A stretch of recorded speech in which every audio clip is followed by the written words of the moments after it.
Made up of very small islands and low-lying coastal states, the Caribbean region is among the most vulnerable to climate change in the world. Climate change presents a significant threat to these countries and their viability. It is already affecting key economic sectors and socio-economic activity, the quality of life of people who live in the region, water availability, agriculture and food production, health, natural resources and ecosystem services, and tourism. In terms of the effect and impact of climate change has been very drastic. Belize in general has two seasons. One is dry season and one is a rainy season. And we have noticed in March this year, 2017, that we had drastic flooding in some of these rural communities in the southern part of the district. And it's surprising because March is the dry season here. And several farmers lose their crops. And we have noticed that the effect of climate change is here and we are living it. For more vulnerability to natural hazards are storm surge and flooding that are associated with hurricanes. We are also close to the Blue Mountain Wagwater fault lines, and that means that we could also be affected by seismic activity. In the community of Helshaw, the entire beach has been eroded, and so it increased the vulnerability, especially of the persons who use the coastal area for their livelihood, fisher folks.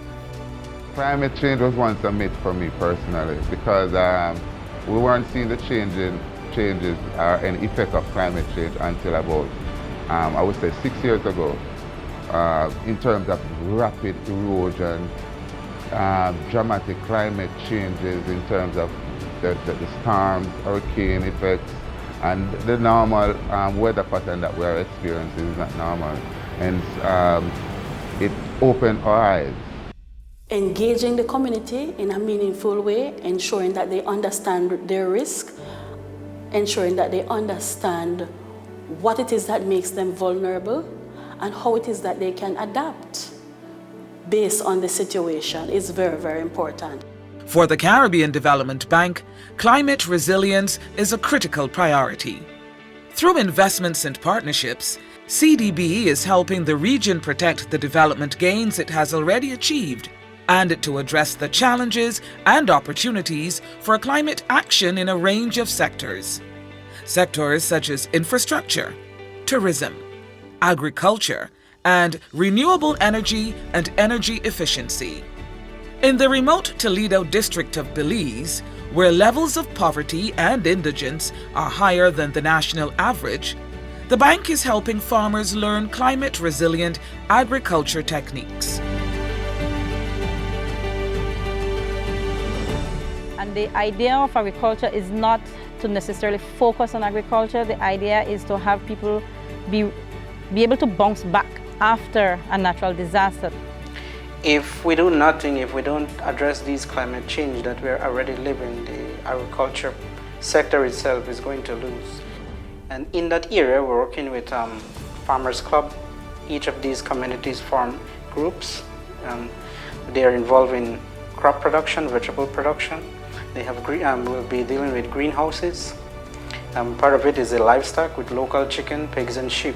When we start this project, we are lack of experience.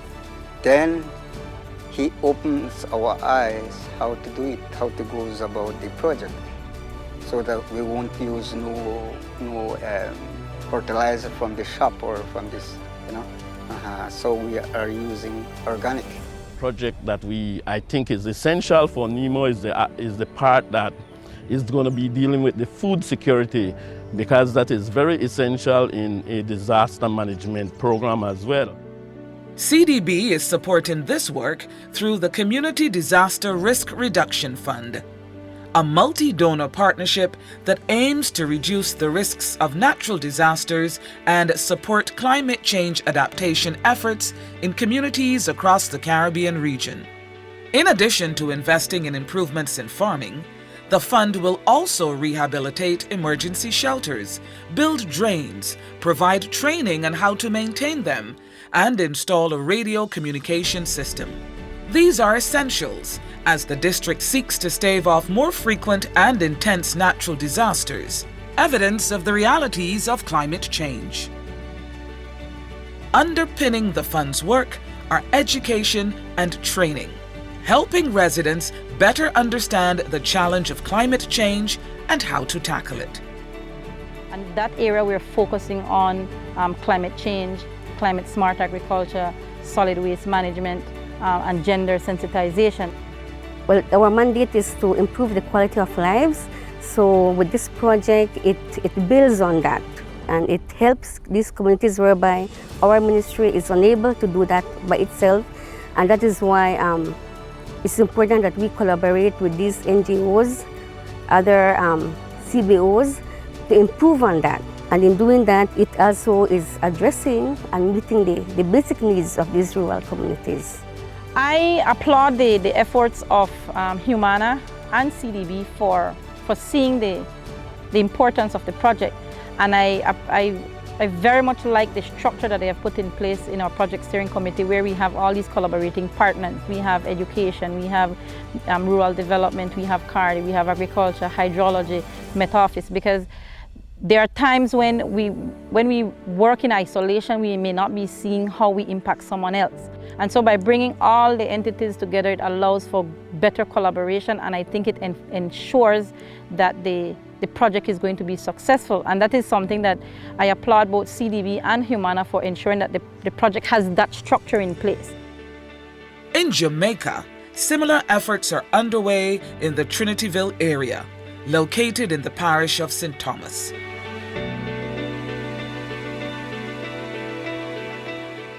Through the Community Disaster Risk Reduction Fund, residents are learning how to better prepare for natural hazards. At CBS, on behalf of our communities, in consultation with our partners, we submitted a project proposal to the Caribbean Development Bank, CDB, through their Community Disaster Risk Reduction Fund, CDRRF. The project focused on three main areas: improve land management and farming practices. The other area looked at retrofitting and renovation of a community center as a disaster shelter. The other component looks at public awareness, education and training in disaster risk management. Academia is also part of the effort to bridge the knowledge and information gaps that exist when it comes to natural disasters. UTech Jamaica, a local university, helped residents build a 3D model for disaster risks. The university has opened its doors to community members, some who have never been to a university before, and upcoming aspirants. We had students from the Robert Lightburn High School. It was very wonderful because we enjoy ourselves. We make models and learn to make different shapes. We didn't really know how to make them. So going there, they teach us a lot.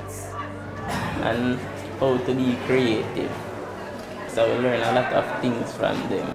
Actually, they were very willing to learn. So we had like a class with them, teaching them how to do the basic things. So they were very interested in doing that, and they all came out and they were all sitting in the lab and very hands-on, trying to figure out, how to do it, very interested to find out how we were able to translate the physical information into a digital form. They were so helpful in identifying the rest of the community surrounding the problems, and then they were able to zone in on those specific features that we were able to capture on the model to help to show everybody else what is really going on in this community.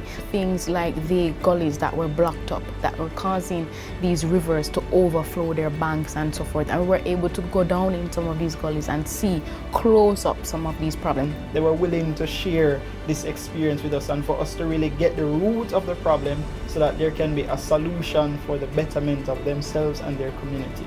The model is presently housed at Robert Lightburn High School, accessible to the community. So students, persons needing information about the Trinityville area itself can go in, look at the model, get information. Not only did the community come alive, but our students came alive because they began to realize that what we are learning in school actually has a practical basis.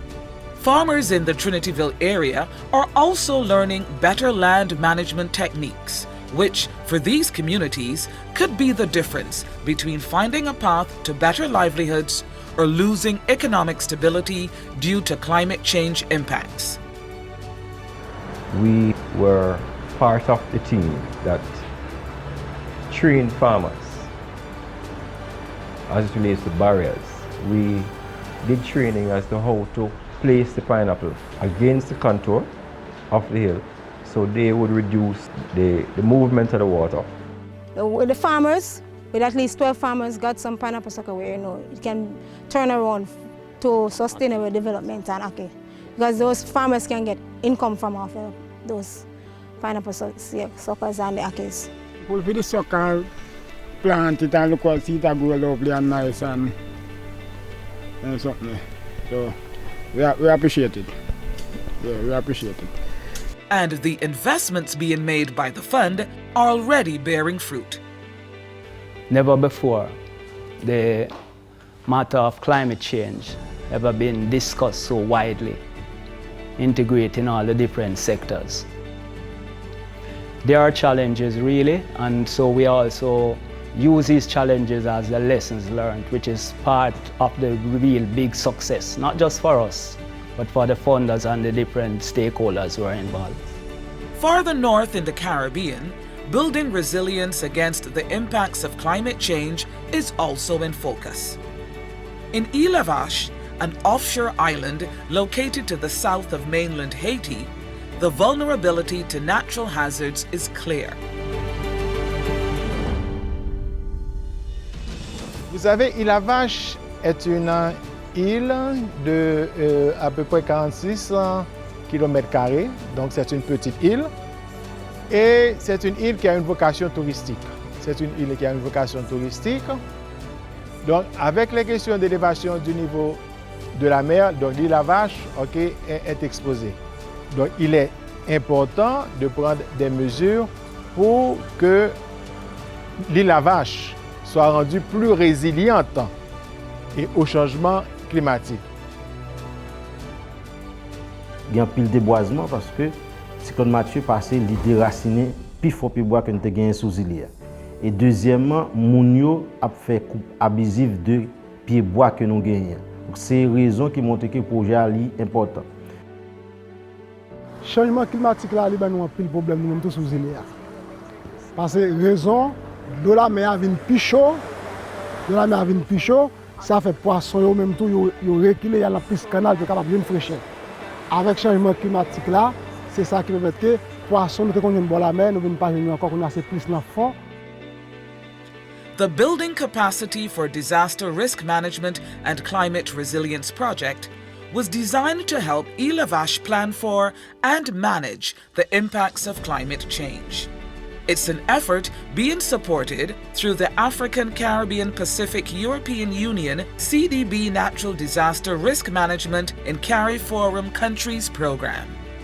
When the project is completed, Île La Vache will have a disaster risk management climate change adaptation plan, a climate resilient spatial plan, and an early warning system in place, putting it on a path to climate resilience. C'est un projet pilote que ce dit projet doit être répliqué à travers d'autres îles. Nous citons l'île de la Gonave, l'île de la Tortue, que nous devons nous préparer pour que ces îles-là soient aussi résilientes que l'île La Vache. Actuellement, il y a des projections qui sont tirées d'une étude réalisée par l'ONU. Donc, suivant ces projections, en 2071, la moitié de l'île La Vache pourrait être submergée si on continue à faire des choses pareilles. Donc, on doit prendre des mesures pour protéger la population en conséquence. Donc je souhaite voir une élevage où la population est vraiment résiliente, où toutes les activités qu'ils mènent sont vraiment résilientes. The work being done through the program is complementing the government of Haiti's efforts to build a more climate-resilient country. Il est enfin important de renforcer la résilience des écosystèmes naturels pour que les infrastructures sociales, systèmes d'approvisionnement en eau potable, les hôpitaux, les écoles, etc., et les infrastructures économiques telles que la pêche, l'agriculture soient résilients au risque des changements climatiques et au risque géologique tel que le tremblement de terre. With climate action high on the international development agenda, the country has a message for global stakeholders. Tout le gouvernement haïtien, c'est tout le peuple haïtien qui attend de toute la communauté internationale, en tant que pays très vulnérable face au changement climatique, le support nécessaire pour diminuer les effets que ce fléau peut apporter au pays. Many of Haiti's regional neighbors are taking a similar stance. They know that although there are many partnerships being formed, investments being made, and progress being achieved on the road to climate resilience, there is still work to be done. Ne pas agir d'une manière générale pour lutter contre le changement climatique a des conséquences désastreuses, catastrophiques pour tous les pays. Là, c'est de manière globale. There are certain things that are happening for which we have no control, especially with storm surges and various things like that. But there are some things that we do have control over. For instance, the way we handle the hillside farming. And if we slash and burn, then there's going to be a cause and an effect. And so this is our responsibility as the Caribbean to recognize the things that we can change. Public education is a major part of empowering our people in terms of being resilient to the vulnerabilities that they face in their community. And we are putting it also in the context of the global climate change issue as well, because we have seen the threats become more intense over the years. We have seen floods coming now at much higher levels as well, so we have to put it in that context, because what our people do within their environment is essential to the changes that they will face, and they have to understand the consequences of their role in their environment. And so from a disaster risk management perspective, we speak about mitigation, how it is that we can alleviate or how it is that we can lessen the impact of these hazards, setting the framework for how it is that we can live with risk and how we can manage risk in a meaningful way.